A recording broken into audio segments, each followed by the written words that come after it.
ഇന്ന് നമ്മൾ കേൾക്കാൻ പോകുന്നത് ഡോക്ടർ സ്ലംബ് എന്ന കേഡ്രാമയുടെ 15ാമത്തെ എപ്പിസോഡാണ്. വീഡിയോയിലോട്ട് പോണതിന് മുമ്പ് ലൈക്ക് ചെയ്യാത്തൊരു ലൈക്ക് ചെയ്തോളൂ, ഹൈപ്പ് ചെയ്യാത്തൊരു ഹൈപ്പ് ചെയ്തോളൂ. എന്നാൽ പിന്നെ നമുക്ക് വീഡിയോയിലോട്ട് പോയാലോ. എപ്പിസോഡിന്റെ ആരംഭത്തിൽ തന്നെ ഹീറോ അവന്റെ പെട്ടിന്ന് ആ മോതിരം എടുക്കുകയാണ് ഹീറോയിൻ മാറിപ്പോയ സമയത്ത്. എന്നാൽ എന്താ ഉണ്ടായെന്നറിയാമോ? അവന്റെ കയ്യിലിരുന്ന മോതിരം തറയെ പോവും. അത് നേരെ ഉരുണ്ട് സോഫയുടെ അടിയിൽ പോവും. അവൻ പെട്ടെന്ന് പാനിക്കായിട്ട് താഴെയെല്ലാം തപ്പി നോക്കുകയാണ് ആ മോതിരം കിട്ടുമെന്ന് നോക്കിയിട്ട്. എന്നാൽ ഹീറോയിൻ ഇത് കാണും. നിന്റെ എന്താടാ കളഞ്ഞു പോയെന്ന് ചോദിച്ചിട്ട് ഹീറോയിനും കൂടെ ഒന്ന് തപ്പും. ഹീറോയിൻ ഒരു ചൂലെടുത്ത് ആ ദൂരെ കിടക്കുന്ന സാധനത്തിന് അടുത്തോട്ട് വലിച്ചെടുക്കും. ഹീറോ പറയും, നീ ഇപ്പൊ എങ്ങനെ ചെയ്യാൻ പാടില്ല, അതൊരു ഗിഫ്റ്റ് ആണെന്ന്. എന്ത് ഗിഫ്റ്റ് ആണെന്ന് പറഞ്ഞ് വീണ്ടും അതിനെ കുത്തുമ്പോഴായിരിക്കും 2 പാറ്റ പുറത്തിറങ്ങി വരുന്നത്. ഇവർക്ക് രണ്ടുപേർക്കും പാറ്റയെ പേടിയാണ്. ഇവർ രണ്ടുപേരും അവിടെ കിടന്ന് ഓടി ലാസ്റ്റ് ഒരു സോഫയിൽ രണ്ടുപേരും ഒരുമിച്ച് പോയിരിക്കും. ഇതാണോടാ നിന്റെ ഗിഫ്റ്റ് എന്ന് വെച്ചിട്ട് ഹീറോയിനിട്ട് അടിക്കാൻ തുടങ്ങും. പിറ്റേന്ന് കൂട്ടുകാരനോട് ഈ കാര്യങ്ങളൊക്കെ കാണിച്ചു കൊടുക്കും. ഇങ്ങനെ ഉണ്ടായി, പാറ്റ വന്നു, എവിടെന്നാ വന്നേന്ന് അറിയാൻ പാടില്ല, ഞാനും അവൾ ഇങ്ങനെയാണ് പെരുമാറിയത്. അപ്പൊ കൂട്ടുകാരൻ കുറച്ച് ഉപദേശങ്ങൾ കൊടുക്കും. അതായത് ഇവർക്ക് കല്യാണം കഴിക്കാൻ സമയമായിട്ടില്ല എന്ന് പോലും. 33 വയസ്സായി, അവൾക്ക് ഇനിയും കരിയറിൽ മുൻപോട്ട് പോകണം. അതുകൊണ്ട് തന്നെ നീ ഇപ്പൊ അവളെ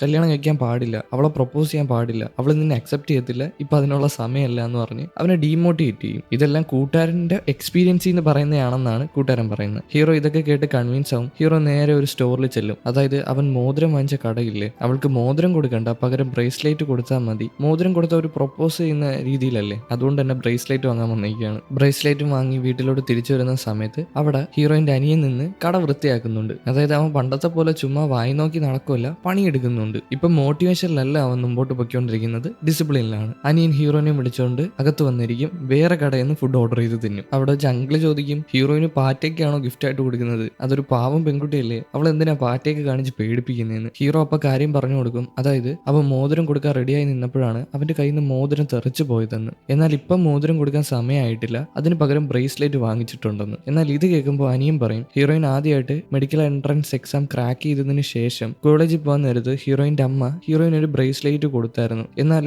അത് അവൾ ഇടാറില്ല. എപ്പോഴും സർജറിയുടെ ഇടയിൽ അത് ഊരി വെക്കേണ്ടി വരത്തില്ലേ, അതുകൊണ്ട് തന്നെ അത് അവൾ ഇടാറില്ല. അത് ഈ അനിയൻ എടുത്തുകൊണ്ട് പോയി വിറ്റു. അതിന് അമ്മയുടെ നിന്ന് പൊതിരെ തല്ലി കിട്ടി. ഇത് കേൾക്കുമ്പോൾ ഹീറോയ്ക്ക് മനസ്സിലാവും ബ്രേസ്ലെറ്റ് കൊടുത്താൽ ഹീറോയിൻ ഇഷ്ടപ്പെടത്തില്ല എന്ന്. അതുകൊണ്ട് തന്നെ ഓടിപ്പടച്ച് ഇപ്പൊ സാധനങ്ങൾ വാങ്ങിച്ച് അതേ കടയിൽ വരും വേറെ മാല വാങ്ങാനായിട്ട്. ഇപ്പൊ തന്നെ 3 കാര്യങ്ങൾ വാങ്ങിച്ച്. എന്തൊക്കെയാണ്? മോതിരം, പിന്നെ ബ്രേസ്ലെറ്റ്, മാല. ഓർത്ത് വെച്ചോണേ. പിന്നീട് അവൻ വീട്ടിൽ വന്നിട്ട് ഈ 3 സാധനങ്ങൾ നോക്കും. എന്താണ് അവൾക്ക് കൊടുക്കേണ്ടതെന്ന് അവൻ അറിയാൻ പാടില്ല. പിറ്റേന്ന് രാവിലെ അമ്മയ്ക്ക് അനിയൻ അവന്റെ ഫോൺ എടുത്തിട്ട് ഒരു ആർട്ടിക്കിൾ കാണിച്ചു കൊടുക്കും. ഹീറോനെ പറ്റിയാണ് ആ ആർട്ടിക്കിൾ എഴുതി വെച്ചേക്കുന്നത്. അതായത് ഹീറോയ്ക്ക് കോമ്പൻസേഷൻ ആയിട്ട് 2.5 ബില്യൺ വോൺ തിരിച്ചു കിട്ടിയെന്ന് പറഞ്ഞിട്ട്. ഈ കാര്യങ്ങൾ പറഞ്ഞുകൊണ്ടിരിക്കുമ്പോഴായിരിക്കും ഹീറോയിൻ അങ്ങോട്ട് വരുന്നത്. അപ്പൊ അനിയൻ പറയും, അവന്റെ ഇത്രയും പൈസ ഉണ്ടായിട്ടാണോ അവൻ ഇന്നലെ വെറും ഫുഡ് മാത്രം വാങ്ങിച്ച് ചെലവ് ചെയ്തതെന്ന്. ഹീറോയിനും അമ്മയ്ക്കും മനസ്സിലാവും. അതായത് ഹീറോന്റെ പൈസയ്ക്ക് അവർക്ക് ഫുഡ് വാങ്ങിച്ചു കൊടുത്തെന്ന്. എന്ത് ധൈര്യം ഉണ്ടായിട്ട് അവന്റെ പൈസയ്ക്ക് ഫുഡ് തിന്നോടാന്ന് ചോദിക്കും. എന്നാൽ അനിയൻ പറയും, ഹീറോയ്ക്ക് വേറെ കൂട്ടുകാരൊന്നുമില്ലല്ലോ, ഉള്ള ഒരു കൂട്ടുകാരനെ മരിച്ചു പോയില്ലേന്ന്. ഇത് ഹീറോയിന് ഫീൽ ആവും. ആരാന്ന് മനസ്സിലായല്ലോ, അതായത് കണ്ണാടി വെച്ച കൂട്ടുകാരൻ ഡോക്ടർ, ഹീറോന്റെ ചൈൽഡ്ഹുഡ് ഫ്രണ്ട് ആയിരുന്നു. ഹീറോയിൻ വിഷമിച്ച് അവിടെ നിന്ന് ഇറങ്ങിപ്പോവും. അമ്മ അനിയനെ അടിക്കാൻ ഒട്ടിക്കും. എന്ത് ധൈര്യം ഉണ്ടായിട്ട് അവളടുത്ത് അങ്ങനെ സംസാരിക്കോളാം, കണ്ടോ അവള് ഭക്ഷണം കഴിക്കാതെ ഇറങ്ങിപ്പോയെന്ന്. ഹീറോയിൻ നേരെ കയറി ചെല്ലുന്നത് ഹീറോന്റെ അപ്പാർട്ട്മെന്റിന്റെ പുറത്താണ്, അവന്റെ റൂമിന്റെ പുറത്താണ്. അവിടെ വന്നിട്ട് ഹീറോയ്ക്ക് മെസ്സേജ് ഇടും, 1 2 3 എണ്ണിയെ, അതിന് മുമ്പ് ഞാൻ നിന്റെ മുമ്പിൽ പ്രത്യക്ഷപ്പെടുമെന്ന്. അങ്ങനെ അവൻ 1 2 3 എണ്ണും. ഈ 3 എണ്ണുന്ന സമയത്ത് അവൻ പെട്ടെന്ന് തന്നെ പുറകിന്ന് വരും. അവൻ ജോഗിങ്ങിന് പോയതാണ്. അപ്പോഴാണ് ഹീറോയിൻ മെസ്സേജ് ഇട്ടത്. മെസ്സേജ് അല്ലെങ്കിൽ കോളായിരിക്കും. പിന്നീട് ഇവർ രണ്ടുപേരും അകത്ത് പോരുന്ന കോഫി കുടിക്കും. ഈ കോഫി കുടിക്കുന്ന സമയത്ത് ഹീറോയിൻ പറയും, ₹1 അനിയന് കൊടുക്കാൻ പാടില്ല, അവൻ നിനക്ക് മെസ്സേജ് ഒക്കെ ഇടുമെന്ന്. പറഞ്ഞ കണക്ക് ഹീറോന്റെ ഫോണിലോട്ട് അവൻ മെസ്സേജ് ഇട്ടിട്ടുണ്ട്, ഐ ലവ് യു എന്ന് പറഞ്ഞിട്ട്. എന്തിനാ? പൈസയ്ക്ക് വേണ്ടിയിട്ടാ? കുറേയൊന്നുമില്ല, കുറച്ച് പൈസയ്ക്കൊക്കെ വേണ്ടിയിട്ടായിരിക്കും. എന്തെങ്കിലും ഫുഡ് കഴിക്കാനോ ഡ്രസ്സ് വാങ്ങാനോ അങ്ങനെയൊക്കെ ഉള്ളൂ. എന്നാൽ ഹീറോയ്ക്ക് ഇത് അത്ര പ്രശ്നമായിട്ടൊന്നും തോന്നിയിട്ടില്ല. അവരങ്ങനെ പെരുമാറുന്നത് കൊണ്ട് അവന് വേറെ ആരുമില്ല, ഇപ്പൊ ഫാമിലി എന്ന് പറയാൻ അവരൊക്കെ ഉള്ളൂ. എന്നാൽ ഹീറോയിൻ അവന് കൊടുക്കല്ലെന്ന് പറയും. പിന്നെ ഹീറോന്റെ പൈസ തിരിച്ചു കിട്ടിയില്ലേ, അതിനെതിരെ അവൻ ഫയല് കംപ്ലൈന്റ് ചെയ്തിട്ടുണ്ടായിരുന്നു. ആ ഫയല് കാണണമെന്ന് ഹീറോയിനോട് ചോദിക്കും. എനിക്ക് കാണണമെന്ന് പറഞ്ഞ് ഹീറോയിൻ ഡ്രോയർ തുറക്കാൻ പോകും. ഹീറോ പെട്ടെന്ന് തന്നെ അവളെ അവിടെ പിടിച്ചിരുത്തും. പെട്ടെന്ന് തന്നെ അവർ രണ്ടുപേരും കൂടെ റൊമാൻറ്റിക് ആയിട്ട് അങ്ങോട്ടും ഇങ്ങോട്ടും നോക്കിയിരിക്കുകയാണ്. ഇങ്ങനെ നോക്കിയിരിക്കുമ്പോഴായിരിക്കും അനിയൻ അങ്ങോട്ട് കയറി വരുന്നത്. എന്തൊക്കെ ഫുഡായിട്ടാണ് വന്നിരിക്കുന്നത്? ഹീറോനെ സോപ്പിടാനാണ് വന്നത്. ഹീറോയിൻ ചോദിക്കും, ഈ ഫുഡൊക്കെ എടുത്തോണ്ട് വന്നത് അമ്മ അറിഞ്ഞോന്ന്. അമ്മ അറിയാതെയാണ് ഇവൻ ഇത് എടുത്തോണ്ട് വന്നിരിക്കുന്നത്. അതിന്റെ ആവശ്യമൊന്നുമില്ല, നമ്മുടെ ഫുഡല്ലേ. അമ്മയുടെ ഫുഡ് എന്ന് വെച്ചാൽ എന്റെ ഫുഡ്, എന്റെ ഫുഡ് എന്ന് വെച്ചാൽ ഹീറോന്റെ ഫുഡ്, നമ്മുടെ പൈസ എന്ന് വെച്ചാൽ എന്റെ പൈസ, ഹീറോന്റെ പൈസ എന്ന് വെച്ചാൽ എന്റെ പൈസ എന്ന്. ഇത് കേൾക്കുമ്പോൾ ഹീറോയിന് ദേഷ്യം വരും. എന്ത് ധൈര്യം ഉണ്ടായിട്ട് എന്റെ ബോയ് ഫ്രണ്ടിന്റെ അത് പൈസ ഊറ്റാൻ വരുവാന്ന് ചോദിച്ചിട്ട് അവന്റെ കഴുത്തിന് കയറി തൂക്കി പിടിച്ചിട്ട് അവിടെ നിന്ന് വലിച്ചോണ്ട് പോകും. പോകുന്ന സമയത്ത് അവൻ അക്കൗണ്ട് നമ്പർ പറഞ്ഞു കൊടുക്കുന്നുണ്ട് ഹീറോയ്ക്ക്, അതിനകത്തോട്ട് പൈസ ഇടാനായിട്ട്. പിന്നീട് ഹീറോ ക്ലിനിക്കിൽ ചെല്ലും. അവിടെ ചെല്ലുമ്പോൾ കൂട്ടുകാരൻ വരും. നീ ഹീറോയിനെ പ്രപ്പോസ് ചെയ്തു എന്ന് ചോദിക്കും. എന്നാൽ ഹീറോ പ്രപ്പോസ് ചെയ്തില്ലല്ലോ, അവൻ കുറച്ച് ദിവസത്തേക്ക് മാറ്റി വെച്ചേക്കാണ്. കാരണം ഇനി അടുത്തൊരു സർജറി വരാൻ പോകുന്നുണ്ട്. അതുകൊണ്ട് തന്നെ അതിനകത്ത് ശ്രദ്ധ കേന്ദ്രീകരിക്കാനാണ് അവൻ ശ്രമിക്കുന്നത്. ഇപ്പൊ എന്തായാലും അവൻ പറയത്തില്ല. ഇത് പറഞ്ഞ് ലിഫ്റ്റ് തുറക്കുമ്പോഴേക്കും അതിനകത്ത് രണ്ടുപേരുണ്ട്. ആരൊക്കെയാ? ഒന്ന് കൂട്ടുകാരിയും പിന്നെ മറ്റേ നേഴ്സുമാണ്. കൂട്ടുകാരൻ എന്ത് ചെയ്യണമെന്ന് അറിയത്തില്ല, അവിടുന്ന് മാറിപ്പോവാണ്. എന്നാൽ ഹീറോ വിടത്തില്ല. ഇവിടെ വാടാന്ന് പറഞ്ഞ് അവനെ ലിഫ്റ്റിൽ പിടിച്ച് കയറ്റും. ഹീറോയ്ക്ക് ഈ കാര്യം അറിയത്തില്ലല്ലോ, അതായത് നേഴ്സ് ഉമ്മ കൊടുത്ത കാര്യം. അതുകൊണ്ട് വിളിച്ചകത്ത് കയറ്റും. ഹീറോ എന്താ പറ്റി, എന്തെങ്കിലും പ്രശ്നമുണ്ടോ എന്ന് ചോദിക്കും. എന്നാലും മിണ്ടാതിരടാ, ഇറങ്ങി പോടാന്ന് പറയും. പക്ഷെ ഹീറോ പെട്ടെന്ന് തന്നെ കുനിയും, അതായത് ലേസ് കെട്ടുന്നതായിട്ട് അഭിനയിക്കും. കൂട്ടുകാരിയുടെ മുഖത്ത് നോക്കിയിട്ടാണ് പറയുന്നത്. കൂട്ടുകാരി പിണങ്ങി ഇറങ്ങിപ്പോവും. കൂട്ടുകാരിയോടല്ലല്ലോ പറഞ്ഞത്, എന്നാൽ കൂട്ടുകാരി തെറ്റിദ്ധരിക്കും. പിന്നീട് ഇവർ രണ്ടുപേരും കൂടെ ക്ലിനിക്കിന്റെ അകത്ത് വരുമ്പോൾ അവിടെ വേറൊരു നേഴ്സുണ്ട്, സാധാ നേഴ്സ്. അവര് മീഡിയ എടുത്ത് നന്ദി പറയാണ്. അതായത് ഹീറോയ്ക്ക് വേണ്ടിയല്ലേ ആർട്ടിക്കിൾ എഴുതിയത്, എന്നാൽ ഹീറോയ്ക്ക് ഇത് ശല്യമായിട്ടാണ് തോന്നുന്നത്. ഹീറോ എന്ത് ചെയ്താലും അത് ആർട്ടിക്കിളായിട്ട് എഴുതും. ഇപ്പൊ ഒരു കുട്ടിയെ സഹായിക്കുന്നെന്ന് പറഞ്ഞിട്ട് അതിനെപ്പറ്റി ആർട്ടിക്കിളായിട്ട് എഴുതുന്നുണ്ട്. അത് ഹീറോ ആഗ്രഹിക്കുന്നില്ല, ആ കുട്ടിയുടെ ഫോട്ടോ പുറത്തു വിടാനൊന്നും. എന്നാൽ ഈ മീഡിയക്കാര് ഹീറോന്റെ അടുത്ത് ഇന്റർവ്യൂ ചോദിക്കുന്നുണ്ട്. അതുപോലെ തന്നെ കുട്ടിയുടെ ഫോട്ടോ പുറത്തു വിട്ടിട്ടെന്നും ചോദിക്കുന്നുണ്ട്. എന്നാൽ ഹീറോയ്ക്ക് ഇതിനൊന്നും താല്പര്യമില്ല. അതുപോലെ തന്നെ ഇത് ഏത് ഹോസ്പിറ്റലിൽ വെച്ചാൽ നടത്താൻ പോകുന്നതെന്നല്ലേ, ഹീറോയിന്റെ കൂടെ പണിയെടുക്കാൻ വേണ്ടിയിട്ടാണ് ഹീറോ ഈ സർജറി ഏറ്റെടുത്തത്, അവൻ പേ ചെയ്തിട്ട്. അപ്പൊ ഹീറോയിന്റെ ഹോസ്പിറ്റലിൽ കാണിക്കുമ്പോൾ അവിടുത്തെ ആൾക്കാരാണ് ഈ മീഡിയനെ അറിയിച്ചത്. എന്നാൽ ഹീറോയിൻ ചോദിക്കും, നിങ്ങൾ ആരെടുത്ത് ചോദിച്ചിട്ടാണ് ഇത് അറിയിച്ചത്? ഞങ്ങൾ ആരും പ്രശസ്തിക്കോ പണത്തിനോ വേണ്ടിയല്ല ഇത് ചെയ്തത്. ഇനി നിങ്ങൾ PR ടീം വഴി മുമ്പോട്ട് പോകാനാണ് നിങ്ങളുടെ പരിപാടിയെങ്കിൽ ഞാൻ ഹീറോയും ഇതിൽ നിന്ന് പിന്മാറും. ഞങ്ങൾ സർജറി ചെയ്യത്തില്ല. അതുകൊണ്ട് ഇനിയുള്ള കാര്യങ്ങൾ മീഡിയയിൽ അറിയിക്കാൻ പാടില്ല. ഈ ഹോസ്പിറ്റലിന് ഒരു റെപ്യൂട്ടേഷൻ ഉണ്ടല്ലോ, അത് ഇനി ഉയർത്താൻ വേണ്ടിയിട്ട് ഹോസ്പിറ്റലുകാർ ചെയ്ത പരിപാടിയാണ്. ഹീറോയ്ക്ക് തിരിച്ചു കിട്ടിയ പണം കൊണ്ട് ഒരു കുട്ടീനെ സഹായിച്ചെന്ന് അറിയിക്കാൻ വേണ്ടിയിട്ട്. അത് ഈ ഹോസ്പിറ്റലിന് ഒരു ക്രെഡിറ്റ് ആണ്. ഹീറോനെ PR ടീം കിടന്ന് ഒരുപാട് ശല്യപ്പെടുത്തുന്നുണ്ട്. ഈ ശല്യമൊക്കെ കാരണം അവൻ ലിഫ്റ്റിൽ നിന്ന് പുറത്തിറങ്ങി വരും. അതായത് അവന്റെ ക്ലിനിക്കിൽ നിന്ന് ഹീറോയിന്റെ ഹോസ്പിറ്റലിൽ വന്നിട്ടുണ്ട്. അപ്പൊ ഹീറോയിൻ ഓപ്പോസിറ്റ് നടന്നു വരുമായിരിക്കും. എന്താ നീ ടയേർഡായോ, നമുക്ക് ഫുഡ് കഴിക്കാൻ പോയാലോ എന്ന് ഹീറോയിൻ ചോദിക്കും. എന്നാൽ പിന്നെ നമുക്ക് ഫുഡ് കഴിക്കാൻ പോകാന്ന് പറഞ്ഞ് രണ്ടുപേരും കൂടെ ഒരു റെസ്റ്റോറന്റിൽ പോയിരുന്ന് ഫുഡ് കഴിക്കും. ഹീറോയിൻ കുടിക്കാൻ പോകുന്നുണ്ട് കേട്ടോ. എന്നാൽ ഹീറോയ്ക്ക് സർജറി ഒക്കെ ഉള്ളതുകൊണ്ട്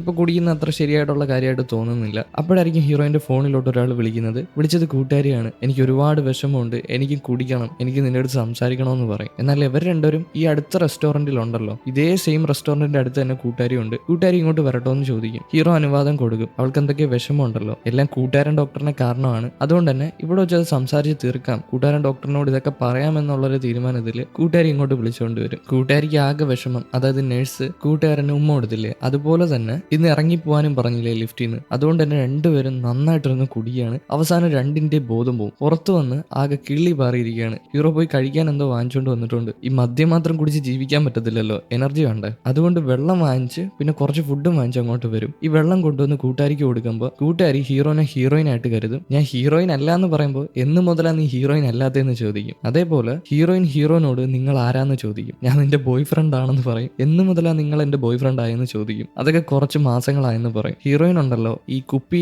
തുറക്കാൻ നോക്കുന്നത് കടിച്ചിട്ടൊക്കെയാണ്. ഇത് കാണുന്ന ഹീറോ പാവം തോന്നിയിട്ട് അവൾക്കത് തുറന്നു കൊടുക്കും. എന്തായാലും അവന് ഈ രണ്ട് ബോധമില്ലാത്ത സ്ത്രീകളെ കൺട്രോൾ ചെയ്യാൻ പറ്റത്തില്ല. അതുകൊണ്ട് തന്നെ കൂട്ടുകാരനെ കൂടെ വിളിച്ച് കാര്യം പറഞ്ഞിട്ടുണ്ട്. അതുകൊണ്ട് കൂട്ടുകാരൻ അങ്ങോട്ട് വരും. കൂട്ടുകാരൻ വന്ന ഉടനെ കൂട്ടുകാരി എന്താ ചെയ്യുന്നതെന്ന് അറിയാമോ? ആ ബോധമില്ലാത്ത അവസ്ഥയിൽ ലിപ്സ്റ്റിക് എടുത്തിരുന്നുണ്ട്. അതിനർത്ഥം എന്താ? പിന്നീട് ഈ രണ്ടുപേരും, അതായത് ഹീറോയും കൂട്ടുകാരനും ഇവർ രണ്ടുപേരും തോളത്ത് കയറ്റി എടുത്തുകൊണ്ട് പോവാണ്. ഹീറോ ഹീറോയിനെ, കൂട്ടുകാരൻ കൂട്ടുകാരിനെ. അതിന്റെ ഇടയിൽ ഹീറോയും ഈ ഡോക്ടറുമായിട്ട് വഴക്കാവും. നിന്നെ കാരണം അവർ കുടിച്ചതെന്ന്. ഈ വഴക്ക് കഴിയുമ്പോഴായിരിക്കും അടുത്ത വഴക്ക് ഹീറോയിനും കൂട്ടുകാരിയായിട്ട്. അതായത് എന്റെ ബോയ് ഫ്രണ്ടാണ് അടിപൊളി, നിന്റെ ബോയ് ഫ്രണ്ട് അല്ല, നിന്റെ ബോയ് ഫ്രണ്ട് കൊള്ളത്തില്ല, ഈ ഏഷ്യയിലെ തന്നെ ഏറ്റവും അടിപൊളി ബോയ് ഫ്രണ്ട് എന്റെയാന്നൊക്കെ പറഞ്ഞിട്ട്. എന്തായാലും ഇവിടെ നിന്ന് ഇനി പണി കിട്ടുമെന്ന് മനസ്സിലാക്കി ഇവർ രണ്ടുപേരും മാറിപ്പോകും. ഹീറോ ഹീറോയിനെയും കൊണ്ട് അവളുടെ വീട്ടിൽ വരും. അമ്മയ്ക്ക് അറിയത്തില്ല ഇവൾ എന്തിനാണ് ഇത്രയും കുടിച്ചതെന്ന്. ഒരു കാരണമില്ലാതെയാണ് കുടിച്ചേക്കുന്നത്. ഹീറോയിനെ അവിടെ കൊണ്ടുവന്ന് കിടത്തും. ഈ കിടത്തുന്ന സമയത്ത് ഹീറോയിൻ ഫോൺ എടുത്തിട്ട് അമ്മയെ തന്നെ വിളിക്കും. അമ്മ തൊട്ട് സൈഡിൽ നിൽപ്പുണ്ടല്ലോ. എന്നിട്ട് അമ്മയോട് പറയും, എനിക്കിന്ന് നൈറ്റ് ഷിഫ്റ്റ് ഉണ്ട്, അതുകൊണ്ട് എനിക്ക് വരാൻ പറ്റത്തില്ല എന്നും പറഞ്ഞ് ഫോൺ കട്ട് ചെയ്യും. എന്നിട്ടൊരു കള്ളച്ചിരിയാണ് ഹീറോനോട് പറയും, ഞാൻ എന്റെ അമ്മയോട് കള്ളം പറഞ്ഞു, ഞാൻ ഇന്ന് നിന്റെ കൂടാണ് കിടന്നുറങ്ങാൻ പോകുന്നതെന്ന്. അമ്മ ഹീറോനെ തല്ലുമെന്ന് നോക്കിയാൽ തല്ലില്ല. അമ്മ ജസ്റ്റ് ചിരിച്ചിട്ട് അവിടെ നിന്ന് ഇറങ്ങിപ്പോകും. പിന്നീട് കൂട്ടുകാരെയും കാണിക്കുകയാണെങ്കിൽ കൂട്ടുകാരി ഇപ്പൊ നടക്കുന്ന സ്ഥിതിയായിട്ടുണ്ട്. എന്നാൽ കാല് കഴിക്കുന്നത് കൊണ്ട് തന്നെ അടുത്തൊരു ബെഞ്ചിലിരിക്കും. കൂട്ടുകാരനും കൂടെ ഇരിക്കും. അവിടെ ഇരുന്നിട്ട് നിന്റെ പ്രശ്നം എന്താ, ഞാൻ നിന്നോട് എന്തെങ്കിലും മോശമായിട്ട് നിനക്ക് ഇഷ്ടപ്പെടാതെ എന്തെങ്കിലും ചെയ്തോന്ന് ചോദിക്കും. എന്നാൽ കൂട്ടുകാരിക്ക് കമ്മിറ്റഡ് ആവാൻ പേടിയാണ്. കാരണം ഇനി ഒരു പ്രശ്നം വന്നാലോ, ആദ്യത്തെ ഭർത്താവ് ചീറ്റ് ചെയ്തില്ലേ, അതുപോലെ ഇനി എന്തെങ്കിലും വന്നാലോ എന്നുള്ള പേടി കൂട്ടുകാരനോട് പറയും. കൂട്ടുകാരൻ അങ്ങനത്തെ ഒരു മനുഷ്യനല്ലല്ലോ. ഇതൊക്കെ കേട്ട് പുള്ളിക്കാരനും വിഷമിച്ച് അവിടെ ഇരിക്കും. അവസാനം കൂട്ടുകാരി ഉറങ്ങി കൂട്ടുകാരന്റെ തോളത്ത് കിടക്കും. പിറ്റേന്ന് രാവിലെ ഹീറോയിൻ കണ്ണു തുറക്കുന്നത് ഹാളിലാണ്. കഴിഞ്ഞ രാത്രി എനിക്ക് ഉറക്കം കിട്ടുന്നില്ല എന്ന് പറഞ്ഞിട്ട് ആ മദ്യലഹരിയിൽ ഹാളിൽ വന്ന് കിടന്നതാണ്. അമ്മ ഹീറോനോട് പറയും, ഞാൻ എന്റെ മോളെ നിനക്ക് തരത്തില്ല എന്ന്. കാരണം ഇതുപോലെ ഒരു കുടിയെത്തിയെ നീ അർഹതപ്പെടുന്നില്ല, നിനക്ക് നല്ല പെൺപിള്ളാരെ കിട്ടുമെന്ന്. അതെന്താ അമ്മ, അങ്ങനെയൊന്നും ഇല്ലാന്ന് പറഞ്ഞിട്ട് ഹീറോയിനും വന്നിരുന്ന് ഫുഡ് കഴിക്കും. ഹീറോയ്ക്ക് ഇന്ന് ക്ലിനിക്കിൽ പോകണം. കഴിഞ്ഞ രാത്രി നടന്ന സംഭവങ്ങളൊക്കെ ഇവൻ ഈ ഒരുങ്ങുന്ന സമയത്ത് ഓർക്കുന്നുണ്ട്. അതായത് ഹീറോയിൻ കട്ടിൽ കിടന്നിട്ട് അമ്മേനെ വിളിച്ചില്ലേ, എന്നിട്ടൊരു കള്ള ചിരിയായിരുന്നു. ഇവൻ ഒരുങ്ങി പുറത്തിറങ്ങി വരുമ്പോൾ അവന്റെ ആദ്യത്തെ രണ്ട് കൂട്ടുകാർ, സ്കൂളിൽ രണ്ട് കൂട്ടുകാർ കൂട്ടുകാർ പഠിച്ചില്ലേ, അവന് പ്രശ്നമായപ്പം പിണങ്ങിപ്പോയ 2 കൂട്ടുകാർ,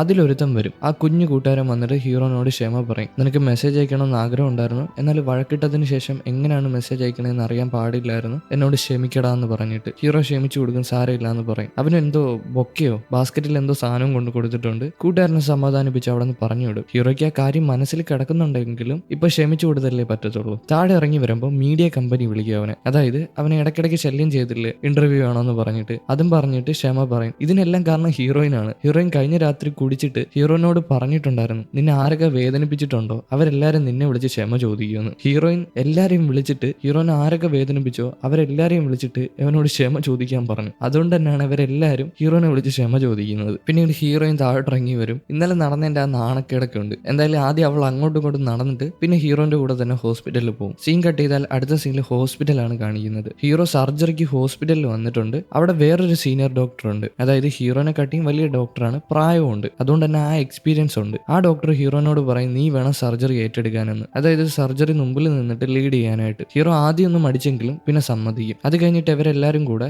ആ കുട്ടീനെ പോയി കാണും. ഓപ്പറേഷൻ ചെയ്യാനുള്ള കുട്ടീനെ പോയി കാണും. ആ കുട്ടിക്ക് 2 ഓപ്പറേഷൻ ചെയ്യേണ്ടി വരും. ദേഹത്തിൽ ഒരു സ്ഥലത്തുനിന്ന് എന്തോ ഒരു സാധനം എടുത്തിട്ട് അവളുടെ ചെവിയിൽ ഫിറ്റ് ചെയ്യും. അങ്ങനെ എന്തോ ആണ് എന്നോട് ചോദിക്കല്. ആ കുട്ടിയോട് അമ്മയോട് സംസാരിക്കും. അമ്മ ഒരുപാട് കടപ്പെട്ടിട്ടുണ്ട്, ഈ കുട്ടിയെ സഹായിക്കുന്നില്ലേ. പിന്നീട് ഹീറോ ഈ കുട്ടിയുടെ ചെവിയുടെയും മുഖത്തിന്റെയും എല്ലാത്തിന്റെയും അളവെടുക്കുന്നുണ്ട്. സർജറി ചെയ്യണ്ടേ, അതിന് വേണ്ടിയിട്ടാണ്. അത് കഴിഞ്ഞ് സർജറിയാണ്. ഇത് സാധാ ഒരു സർജറി ആയിരുന്നു, എന്നാൽ ഇത് ഇച്ചിരി കോംപ്ലിക്കേറ്റഡ് ആയി സർജറിയുടെ ഇടയ്ക്ക് വെച്ചിട്ട്. ഈ ഡോക്ടർമാർക്കൊക്കെ എന്താ പറ്റുന്നതെന്ന് അറിയാൻ പറ്റാതായി പോയി. എന്നാൽ ഹീറോയിൻ ഇതിന്റെ ഇടയിൽ സഹായിച്ചു കൊടുക്കും. ചെറിയ എന്തോ ഒരു കാര്യമായിരുന്നു, അത് പറഞ്ഞു കൊടുക്കും. ഇവര് വിചാരിച്ചേ കാട്ടിയും വേറെ എന്തോ പ്രശ്നം ആ കുട്ടിയുടെ ഉള്ളിൽ ഉണ്ടായിരുന്നു. 3 വർഷമായിട്ട് എന്തോ ചുമയൊക്കെ ഉണ്ടായിരുന്നു, അതെന്തോ പ്രശ്നമുണ്ട്. അതുകൊണ്ട് തന്നെ ഹീറോയിൻ ഇടയ്ക്ക് സഹായിച്ചു കൊടുത്തു. കോംപ്ലിക്കേറ്റഡ് ആയിട്ടുള്ള സർജറി നൈസിന് ചെയ്തു തീർത്തു. പിന്നീട് കുറച്ച് ദിവസത്തിന് ശേഷമാണ് കാണിക്കുന്നത് ആ കുട്ടിയുടെ സർജറി കഴിഞ്ഞിട്ടുണ്ട്. ഇനി 6 മാസത്തിന് ശേഷം ഒന്നും കൂടെ സർജറി ഉണ്ട്. ഹീറോയിനും ആ കുട്ടിക്ക് ഒരു ഗിഫ്റ്റ് ഒക്കെ കൊടുക്കുന്നുണ്ട്. ഈ മുടിയിൽ വെക്കുന്ന എന്താ പറയാ, ആ ഒരു സാധനം ഉണ്ടല്ലോ, മുടി ഇങ്ങനെ മണ്ടയിലോട്ട് പൊക്കി വെക്കുന്ന ആ സാധനം. പെട്ടെന്ന് പേര് കിട്ടുന്നില്ല.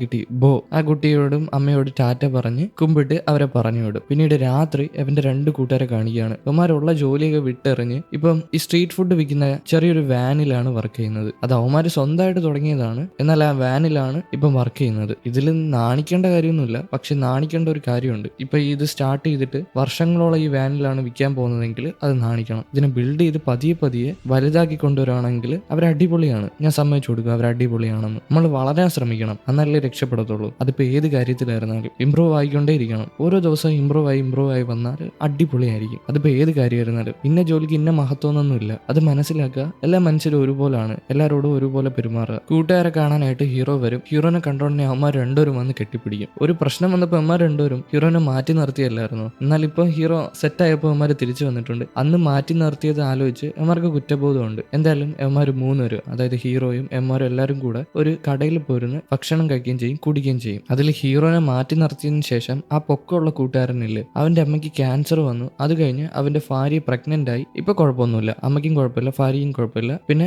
മോനോ മോളോ അതിനും കുഴപ്പമില്ല. നീ ഹീറോയിനെ കാണാറുണ്ടോ, ഹീറോയിനെയാണോ ഡേറ്റ് ചെയ്യുന്നതെന്ന് കുഞ്ഞു കൂട്ടുകാരൻ ചോദിക്കും. നീ എത്ര ധൈര്യം ഉണ്ടായിട്ട് ഹീറോയിനോട് അങ്ങനെ ചോദിക്കടാന്ന് ചോദിച്ചിട്ട് വലിയ കൂട്ടുകാരൻ അവന്റെ തലക്കിട്ട് കൊടുക്കും. കാരണം ഹീറോയ്ക്ക് ഹീറോയിനെ സ്കൂളിലെ ഇഷ്ടമല്ലായിരുന്നല്ലോ. അതുകൊണ്ട് തന്നെ എന്തായാലും അതുപോലൊരു വൃത്തികെട്ട പെൺകുട്ടീനെ അവൻ ഡേറ്റ് ചെയ്തില്ല എന്ന് പറയും. അപ്പോഴായിരിക്കും ഹീറോയിന്റെ എൻട്രി. എന്താടാ പറഞ്ഞ വൃത്തികെട്ട പെൺകുട്ടിയോ? അല്ല, ഞാൻ അങ്ങനെ ഉദ്ദേശിച്ചല്ല. അപ്പൊ ഹീറോ പറയും, ഞങ്ങൾ 2 ഡേറ്റ് ചെയ്യുവാണെന്ന്. ഈ 2 കൂട്ടുകാർക്ക് വിശ്വസിക്കാൻ പറ്റുന്നില്ല. ആജന്മ ശത്രുക്കളാണ് ഇപ്പൊ ഡേറ്റ് ചെയ്യുന്നത്. അതുപോലെ തന്നെ പൊക്കമുള്ള കൂട്ടുകാരന് ഹീറോയിനെ ഇഷ്ടമായിരുന്നു. അതെങ്ങനെയാണെന്നറിയാമോ? ഈ കൂട്ടുകാരൻ ഒരു ദിവസം സ്കൂളിൽ ഇരുന്ന് പ്രോബ്ലം സോൾവ് ചെയ്യാൻ നോക്കും. എന്നാൽ അവനെ കൊണ്ട് പറ്റുന്നില്ല. അവിടെ ഇങ്ങനെ ശബ്ദം ഉണ്ടാക്കുകയാണ്, ഇതെന്താ പറ്റാത്തതെന്ന് ചോദിച്ചിട്ട്. ഇത് കാണുന്ന ഹീറോയിൻ അവൾക്ക് പഠിക്കാൻ പറ്റാത്തത് കൊണ്ട് തന്നെ അവനെ ചെന്ന് സഹായിച്ചു കൊടുക്കും. അങ്ങനെ ഈ പ്രോബ്ലം സോൾവ് ചെയ്ത് കൊടുക്കുമ്പോൾ അവന് ഹീറോയിനോട് ക്രഷ് അടിക്കും. പിന്നീട് അവൾ സ്കൂളിൽ കൂടെ പഠിച്ചുകൊണ്ട് നടക്കുമ്പോൾ എവൻ വന്നിട്ട് അവളോട് ചോദിക്കും, നമുക്കൊരു ഡേറ്റിന് പോയാലോ, ഒരു കടയുണ്ട്, ആ കടയിൽ നല്ല ഫുഡ് കിട്ടും, അവിടെ പോയി ഫുഡ് കഴിച്ചാലോ എന്ന്. എന്നാൽ ഹീറോയിൻ ഇതൊന്നും മൈൻഡ് ചെയ്ത് ബുക്ക് വായിച്ചുകൊണ്ട് നടക്കും. അപ്പോഴായിരിക്കും സാർ അങ്ങോട്ട് വരുന്നത്. ഞാൻ നിന്റെ കൂടെ വന്നാൽ മതിയെന്ന് ചോദിച്ചിട്ട് അവന്റെ ചെവിയിൽ കയറി കുത്തിപ്പിടിക്കും. ഹീറോയിനോട് മോള് പോയി പഠിച്ചോന്നും പറയും. ഹീറോയിൻ ഇതൊന്നും വലിയൊരു കാര്യമില്ല, അവൾക്ക് പഠിക്കണം.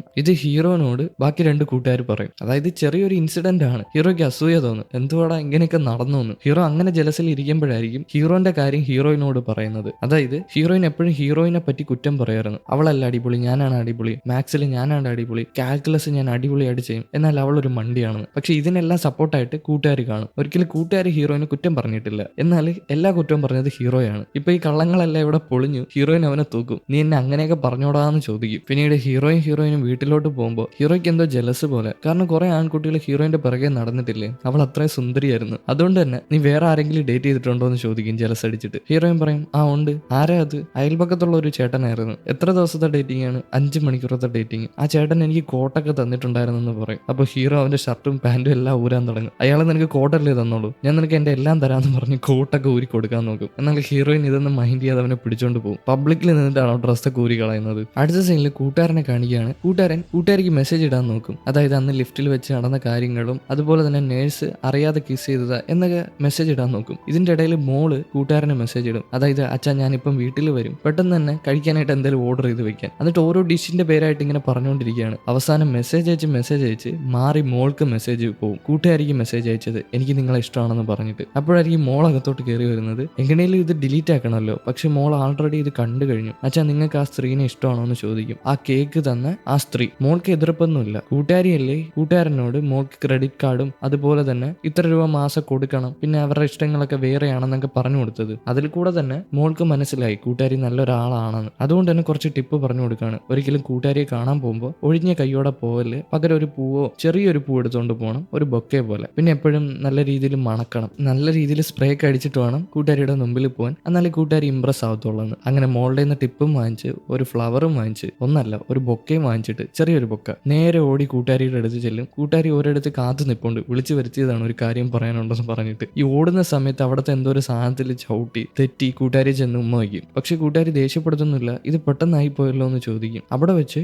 കൂട്ടുകാരിയോട് ഇഷ്ടമാണെന്ന് പറയും. കൂട്ടുകാരി റിജക്ട് ചെയ്തൊന്നുമില്ല. അടുത്ത സീനിൽ ഹീറോയിനെയും കാണിക്കുകയാണ്. ഹീറോ എന്തോ അരിയുന്നുണ്ട് കഴിക്കാനായിട്ട്. ഹീറോയിൻ അവിടെ വെച്ച് ഹീറോയിനോട് പറയും ഇങ്ങനെ നടന്നാൽ പോരാ, ഇനി നീ എന്റെ ഫാമിലി ആവണമെന്ന്, അതായത് കല്യാണം കഴിക്കണമെന്നാണ് പറയുന്നത്. ഹീറോ ഇത് കേട്ട് ഞെട്ടും. അവൻ അരിഞ്ഞുകൊണ്ടിരുന്ന സാധനം, അതായത് കത്തി, അറിയാതെ കയ്യിൽ കയറി കൊണ്ട് മുറിയും. പെട്ടെന്ന് തന്നെ ഹീറോയിൻ വെപ്രാളപ്പെട്ട് ബാൻഡേജ് എന്തെന്ന് പറഞ്ഞ് ഡ്രോയർ തുറക്കും. അത് തുറന്നു നോക്കുമ്പോൾ കുറെ അധികം പെട്ടിയുണ്ട്. മാല, വള, കമ്മൽ, ബ്രേസ്ലെറ്റ്, പിന്നെ മോതിരം. ഇതെല്ലാം ഹീറോയിന് കൊടുക്കാൻ വാങ്ങിച്ചില്ലേ. ഹീറോയിന് പക്ഷേ മനസ്സിലാവത്തില്ല. ഹീറോയിൻ സംശയപ്പെട്ട് ചോദിക്കും ഇതൊക്കെ എന്താണ്. ഹീറോ പറയും ഞാൻ ഇതൊക്കെ നിനക്ക് വേണ്ടി വാങ്ങിച്ചതാണെന്ന്. അത് കഴിഞ്ഞ് ബാൻഡേജ് എടുത്ത് ഹീറോയിന്റെ കയ്യിൽ വെച്ച് കെട്ടിക്കൊടുക്കും. അവന്റെ കൈ മുറിഞ്ഞല്ലോ, അത് തപ്പാൻ വന്നേല്ലേ. എന്നാൽ ഹീറോയിൻ പറയും നമ്മളല്ലേലും ഫാമിലി അല്ലേ, നമ്മൾ അത്രയും ക്ലോസ് ആയിട്ടല്ലേ ഉള്ളതെന്ന് ചോദിക്കും. ഹീറോയ്ക്ക് അത് ഇഷ്ടപ്പെടത്തില്ല. അങ്ങനെയൊന്നും അല്ല എന്ന് പറഞ്ഞിട്ട് എല്ലാ സാധനങ്ങളും കൊണ്ടുവന്ന് അവൾക്ക് ഇട്ട് കൊടുക്കും. കമ്മല്, വള, മാല, പിന്നെ തലയിൽ വെക്കുന്ന ഒരു സാധനമൊക്കെ ഉണ്ട്. ഈ വളയും മാലയൊക്കെ ഇട്ട് കൊടുക്കുന്ന സമയത്ത്, ഇട്ട് കൊടുത്ത് കഴിഞ്ഞ സമയത്ത് ഹീറോയിന്റെ ഫോണിലോട്ട് അമ്മ വിളിക്കും. എന്നാൽ ഹീറോ ഫോൺ എടുക്കാൻ സമ്മതിക്കത്തില്ല. അവൾ ഒരു സ്ഥലത്ത് വിളിച്ചിരുത്തി പിന്നെ റൊമാൻസ് ആണ്. എന്തായാലും ഇതും കാണിച്ചുകൊണ്ടാണ് 15ാമത്തെ എപ്പിസോഡ് ഇവിടെ അവസാനിച്ചിരിക്കുന്നത്. എന്നാൽ പിന്നെ അടുത്ത എപ്പിസോഡുമായിട്ട് കാണാം. അതിനു മുമ്പ്